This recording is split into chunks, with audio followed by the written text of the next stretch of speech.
Ang hirap ng daanan, guys. Oh, puro putik. Ayan pa ako. Puti ka na. Oh, tubig.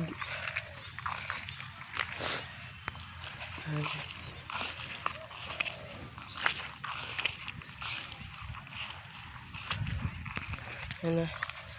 Nandun na si mami sa bundok. Naghihintay sa akin kasi ang bagal ko daw maglakad. Nihintay na niya ako doon.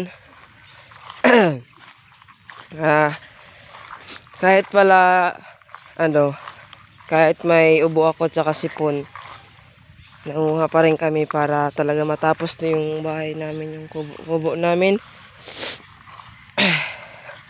Isa naman magpahinga lang ako. Mas mabuti kung igagawa ko na lang.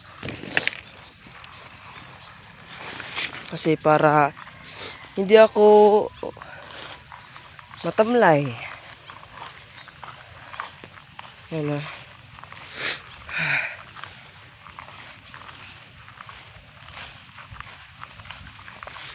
So, grabe yung mga damo dito, kakapal.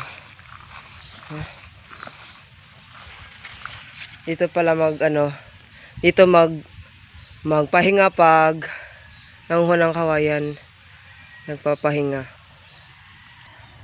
Ito yung mga kawayan, guys, dito sa amin. Yan po, oh. Diyan kami kukuha ng ng pandingding namin sa aming bahay kubo. Ito yun siya, ng bundok.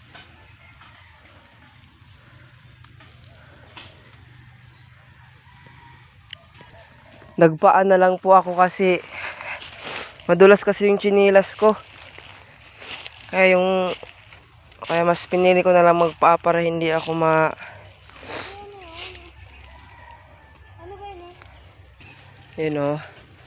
si mami yung nangkukuha ng kawayan.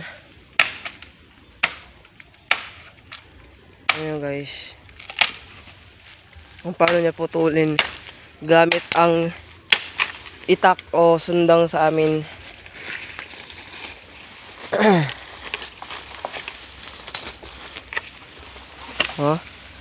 Ang galing-galing niya kasi sanay kasi siya sa bundok.